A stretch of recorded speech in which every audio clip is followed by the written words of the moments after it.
Oke, Assalamualaikum warahmatullahi wabarakatuh. Selamat sore, kawan-kawan dimanapun berada. Sore hari ini bertemu kembali bersama di podcast KPU Kabupaten Bungo, Senin 20 Oktober 2025. Nah, kesempatan sore hari ini kita didatangi narasumber. Beliau adalah mantan PPK, Panitia Pemilihan Kecamatan di pemilihan serentak tahun 2024 kemarin. Dan beliau juga menjadi peserta atau siswa di sekolah pemilu KPU Kabupaten Bungo yang pada saat ini sudah menjadi 3 kali pertemuan dan akan ke-4 kali pertemuan, dan 4 kali pertemuan nanti mungkin itu adalah sesi terakhir di sekolah pemilu di KPU Kabupaten Bungo. Sebelum kita memulai obrolan di kesempatan sore hari ini, marilah kita berkenalan dulu sama beliau. Selamat sore, Assalamualaikum. Waalaikumsalam, sore Bu Dia. Sebelum kita memulai obrolan kita di kesempatan sore hari ini, boleh Bang kita kenalan dulu? Oke. Boleh kenalannya sebagai PPK atau sebagai peserta pemilu juga? Baik, tidak masalah. Assalamualaikum warahmatullahi wabarakatuh. Waalaikumsalam. Perkenalkan, yang telah disebutkan oleh Bu Dian tadi, bahwasanya saya bernama Fahrul Razi Amadi. Saat ini sebagai siswa sekolah pemilu yang diadakan oleh Kabupaten Bungo untuk angkatan pertama. Memang benar, kemarin saya sebagai penyelenggara di tingkat kecamatan, khususnya Batin 3 Kabupaten Bungo. Terima kasih telah diundang. Mudah-mudahan bisa menjadi bercerita lah bagaimana penting sharing pengalaman. Ya, betul karena sekolah pemilu ini sangat penting bagi sosialisasi, bagaimana mengetahui dari proses hulu sampai hilir kerjaan dari KPU Kabupaten dalam menyelenggarakan pemilu untuk yang akan datang.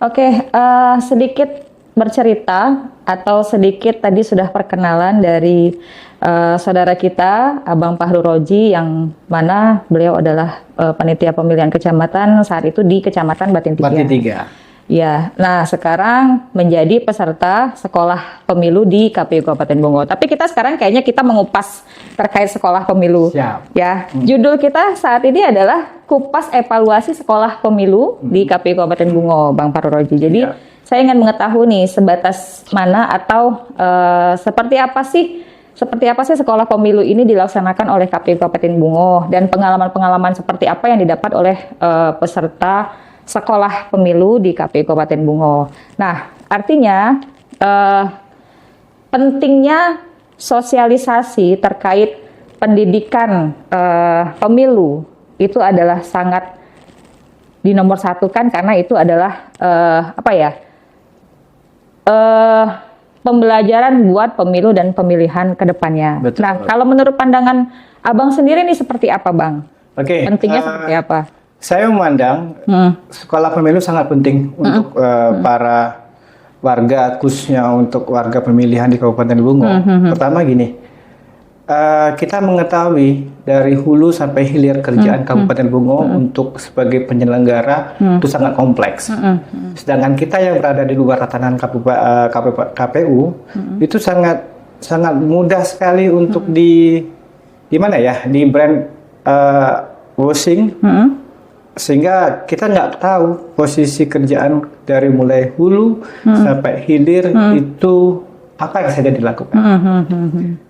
Saya tertarik untuk mengikuti sekolah pemilu ada beberapa hal. Pertama, selain sebagai menambah wawasan kepemiluan, juga mengetahui seluk-beluk tugas dan fungsi dari KPU sendiri sebagai badan ad hoc untuk menyelenggarakan pemilihan di Kabupaten Bungo khususnya. Itu yang pertama. Yang kedua, perlunya edukasi yang benar di wilayah kita, bagaimana informasi yang disampaikan melalui skala pemilu benar-benar bisa dirasakan oleh peserta pemilu dan bisa disebarluaskan. Itu penting, sehingga tidak ada kesalahpahaman yang diterima oleh warga, khususnya di Kabupaten Bungo soal pemilihan. Yang ketiga, yang paling penting, bagaimana mengedukasi. Tugas pokok fungsi dari KPU sendiri untuk menjadikan pemilu sebagai tool untuk menciptakan para pemimpin yang akan memimpin Bungo khususnya untuk tahun-tahun yang mendatang. Perlu kita lakukan, dan KPU saya harapkan perlu juga proses untuk lebih baik menyampaikan hal-hal yang dianggap penting untuk masyarakat Bungo pada khususnya, dan khususnya dan lagi untuk Provinsi Jambi, mengingat KPU sebagai alat untuk menciptakan pemimpin-pemimpin yang handal, yang berintegritas dan memiliki tanggung jawab sendiri. Nah, tentunya dari rekan-rekan yang berada di sekolah pemilu sendiri. Ya. Artinya antara pemantik dan peserta sekolah pemilu itu ada interaksi yang cukup bagus. Nah, hasil dari sekolah pemilu itu nanti disampaikan dari peserta pemilu itu kepada masyarakat. Betul. Artinya kan berjenjang, bisa disampaikan ke masyarakat meskipun kita tidak di musim pemilu atau pemilihan serentak ini. Nah, seperti yang kita ketahui bahwasanya putusan MK nanti di 2029 itu adalah pemilu nasional. Betul. Kemudian di 2031 adalah pemilihan daerahnya. Nah, ini langkah awal kita untuk memberikan informasi-informasi pendidikan pemilih kepada pemilih pemula, kemudian juga kepada masyarakat tentunya ya, untuk mengetahui terkait dunia kepemiluan. Seperti itu ya, Bang? Betul, sangat setuju. Saya tambahkan sedikit. Karena memang fungsi dari sosialisasi kan tidak hanya mendekati momen, tapi dari jauh-jauh hari. Karena kenapa? KPU sudah tahu nih forecast atau perencanaan pemilih 2029 seperti apa, 2031 seperti apa. Ini menyangkut materi yang terakhir kami terima. Bagaimana strategi penyusutan untuk data pemilih. Itu perlu dilakukan karena dari proses berjenjang sudah sangat bagus dilakukan oleh pihak KPU, sehingga proses pemuktakiran data secara berkala sudah dilakukan, dan itu baru kami tahu kemarin. Makanya pentingnya sekolah pemilu untuk rekan-rekan yang akan ikut ke depan. Oke, siap. Nah, kira-kira apa dampaknya nih menurut peserta sekolah pemilu, dampaknya apabila warga ataupun pemilih pemula yang tidak mengetahui terkait kepemiluan atau terkait politik, dampaknya seperti apa? Wah, sangat luas. Kalau menurut pandangan saya, pertama, kita akan menjadi salah satu kategori orang yang apatis. Karena kenapa? Untuk menciptakan sesuatu hal yang bermanfaat, kita harus tahu tujuan. Tujuan dengan sekolah pemilu dan berpolitik. Jadi ketika kita mau mencari pemimpin yang akan kita amanahkan, kita harus tahu juga visinya seperti apa, misinya seperti apa, sehingga dengan harapan, dengan kita tahu proses pemilihan yang akan datang, kita sudah mempersiapkan siapa saja sih yang layak jadi wakil yang akan kita pilih besok. Nah, ketika proses itu kita upgrade diri kita sendiri, ya kita akan menghasilkan nanti insya Allah 2029 menjadikan pemimpin yang mungkin diharapkan, mungkin tidak 100%, tapi paling tidak ada proses menuju ke baik. Pilihan itu subjektivitas, sesuai hati nurani. Yang penting kita tahu, kita memilih faktornya kenapa. Nah, jadi kita memilih sebagai pemilih yang rasional dengan beberapa kategori tadi. Itu saja yang mungkin tadi. Artinya memang penting sosialisasi terkait pendidikan pemilih, kemudian memberikan pendidikan terkait politik, kemudian kepemiluan kepada warga dan pemilih pemula itu. Setuju. Sangat penting Sangat sekali. penting.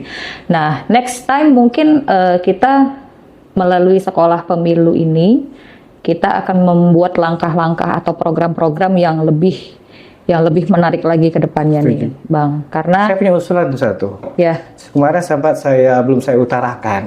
Selama ini kan kita berkutat di internal nih. iya, Kalau memang berani keluar dari zona nyaman, kalau bermain di lingkungan kampus, ibarat KPU Gusto kampus, sudah direncanakan. sudah direncanakan. Akan direncanakan. Karena gini, pointernya gini, agen of change-nya kan di mahasiswa.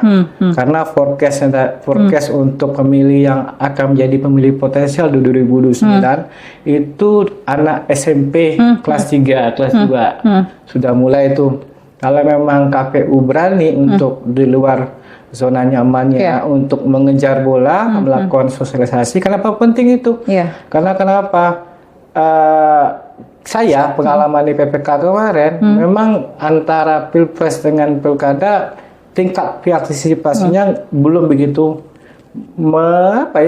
diharapkan.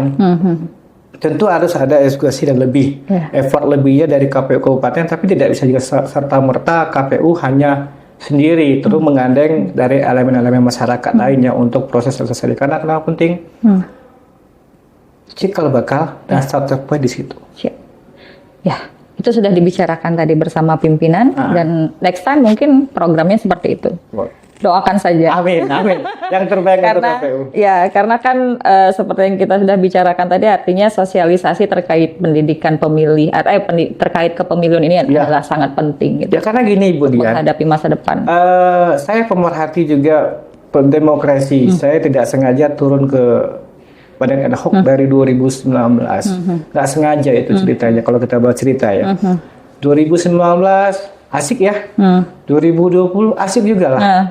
2023 lebih asik. 2024 juga pun lebih asik. Berarti ada keasikan tersendiri di situ. Dan kawan-kawan KPU juga harusnya lebih asik daripada saya. Nah, kenapa? Karena proses sendiri, bagaimana berhubungan orang banyak memberikan edukasi, dan edukasi itu kalau bagus menjadi amal jariah. Iya. Betul, karena kenapa? Dengan giatnya sosialisasi masalah kepemiluan, pemilih potensial yang berada di generasi emas 17 tahun nanti di 2029 akan menjadi penentu. Iya, betul. Ini kita dapat pemimpin yang berkuasa apa tidak? Siap. Mempunyai kritis apa tidak? Pembelajaran rasional apa tidak? Karena semuanya berasal dari pengetahuan dan sosialisasi. Mungkin di lingkungan sekitar minim dia dapat, tapi ketika intens KPU menyampaikan ke elemen masyarakat, itu mungkin ini satu yang menarik. Bagi saya itu cukup bagus. Iya, betul. Ya, itu saran yang bagus sekali dan itu kami terima dan sudah kami rancang-rancang dari sekarang menjadi program KPU untuk kedepannya. Sebelum kita melanjutkan, Bang, silahkan dikopi dulu, Bang. Oke, siap. Silahkan dikopi dulu. Ambil lupa ya, Bu ya.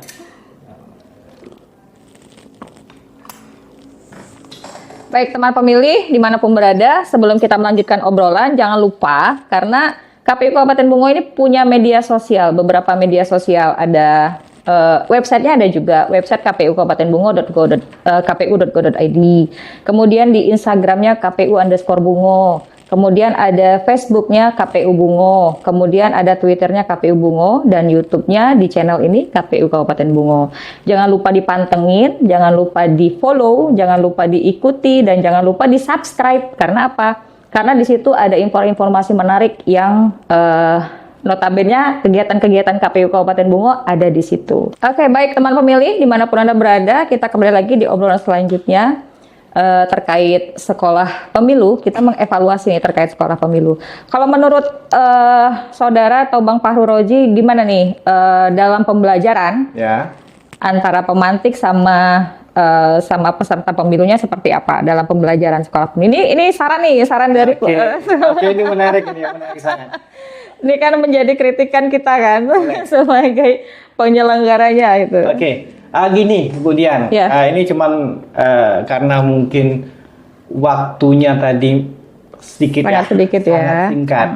Jadi beberapa kali kita terlibat dalam diskusi, sehingga waktu tidak terasa. Iya, betul. Tidak terasa waktu berlalu. Diskusinya jalan soalnya kan? Jalan. Karena gini, kawan-kawan di sekolah pemilu itu mempunyai antusias yang sama. Iya. mereka berasal dari berbagai macam elemen masyarakat dan antusiasme terhadap sekolah pun luar biasa kalau saya lihat. Nggak ada sih kritikan atau apa, cuman pertama sekolah pemilu memberikan ruang kita untuk diskusi lebih luas, itu salut saya. Yang kedua, kami diberikan kebebasan untuk berargumen dalam posisi yang sifatnya membangun ya. Dan beberapa pemantik juga memberikan case-case yang mungkin bisa kami pahami secara rasional. Itu poin positifnya. Poin yang harus diperbaiki mungkin menurut saya ke depan pribadi. ya.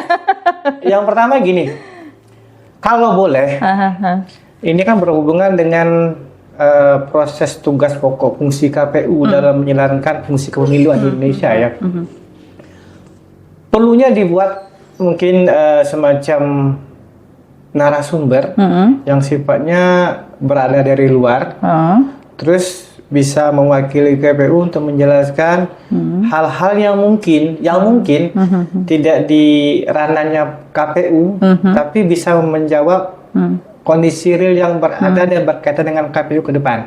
Mungkin harapan kami punya sekolah kelas 2-nya. Oh iya. Tadi anggap kelas 1 ya. Iya. Dan kelas 1. Besok next kalau memang kami diberikan lowongan lagi, kesempatan kami lagi. senang untuk ikutin kelas upgrade-nya.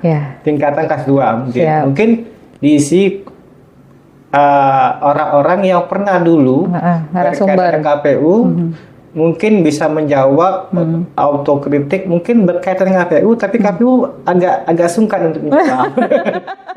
Ya, ada. Kadang-kadang kita pengen menjawab, ternyata kan ada sesuatu yang boleh dijawab, ada yang salah diplomasi. Jadi kami itu pengen tahunya, karena harapan kami sangat besar untuk penyelenggaraan ke depan. Hal-hal yang menganggap KPU mempunyai notif jelek tidak sampai. Itu harapan kami. Perlu kerjasama dari berbagai macam elemen masyarakat, memberikan informasi penyebarannya lebih meluas, sehingga KPU dianggap sudah bekerja maksimal. Toh tidak ada yang sempurna ya Bu Dian ya. Pasti ada celah, dan sempurnaan celah itu adalah milik Allah Subhanahu wa Ta'ala. Jadi ketika proses itu sudah berjalan dan pihak-pihak sudah sama-sama bekerja menghasilkan suatu pemimpin-pemimpin yang mungkin tidak 100% sesuai, tapi inilah pemimpin kita. Proses berjalan pasti ada celah. Maksud saya di kondisi-kondisi seperti itu, ketika nanti ada kelas lanjutan, kami bisa berdiskusi dan tidak berkaitan langsung dengan KPU secara langsung. Itu yang pertama sarannya. Yang kedua, adanya semacam durasi lebih panjang. Itu memang aspirasi dari kawan-kawan itu. Karena kenapa? Mungkin argumentasi pada saat belajar itu sangat-sangat hidup, sehingga waktu sekitar 2 jam lebih kurang ya. 2 jam setengah itu sangat pendek. Dan pemantik pun bisa menanggapi dengan baik. Tidak ada ibaratnya nih yang perlu diberikan notif, tinggal materi diberikan case-case yang lebih konkret, sehingga kami bisa menangkap satu hal yang gitu. Itu saja sih. Iya sih, sebetulnya itu sudah menjadi perbincangan di KPU Kabupaten Bungo, bahwasanya memang interaksi itu hidup gitu kan, antara pemantik dan peserta sekolah pemilu juga sangat luar biasa gitu interaksinya, sehingga waktu yang diberikan 2 jam atau 2 jam setengah itu tuh sangat kurang sekali. Mungkin ini akan menjadi perbaikan ke depannya, dan tidak waktunya yang panjang, mungkin harinya ditambah untuk kedepannya, harinya ditambah. Coba yang satu saran dari Bang Rozi tadi, bahwasanya kalau bisa KPU mendatangkan narasumber dari pihak eksternal. Insya Allah doakan untuk pertemuan selanjutnya nanti kami akan undang dari Kejaksaan. Amin. Doakan saja, mudah-mudahan di tanggal 31 Oktober besok. The last pertemuan pertemuan itu akan didatangkan narasumber dari Kejaksaan. Insya Allah doakan saja. Dan mungkin nanti pesertanya tidak dari peserta sekolah pemilu saja, nanti internal kami pun juga akan mengikuti acara tersebut juga gitu. Nah, Jadi mungkin itu beberapa saran dari Bang Fahru Roji selaku peserta ya, Iya, peserta sekolah. Sekolah pemuda angkatan pertama. Angkatan pertama. Nanti akan ada lagi. Mudah-mudahan berlanjut, ada angkatan Insya Allah. kedua, angkatan tiga. Insya Allah. Dan harapan kami yang pertama tadi adanya kelas akselerasi. Kalau bisa tadi untuk sekolah-sekolah besok ada tingkatan 1, tingkatan dan juga jika kami punya upgrade kemampuan dan knowledge lah masalah kepemiluan. Mungkin yang lebih dalam lah. Harapan kami seperti itu. Ya, siap. Itu menjadi saran yang sangat bagus sekali. Nah, tadi saran ya. Kalau kesannya gimana? Kesan dan pesannya gimana? Kesannya ini gini, Bu Dian. Sebenarnya gini. Saya pribadi menjadi bagian dari KPU Kabupaten Bungo sebagai penyelenggara. Penyelenggara luar biasa kesannya. Sangat welcome, humble dan ya berdedikasi lah. Bukan memuji tidak, tapi memang itu saya rasakan. Harapan kami KPU Kabupaten Bungo terus seperti itu. Sebagai siswa sekolah pemilu tidak ada tanda-tanda apapun tuh positif bagi saya.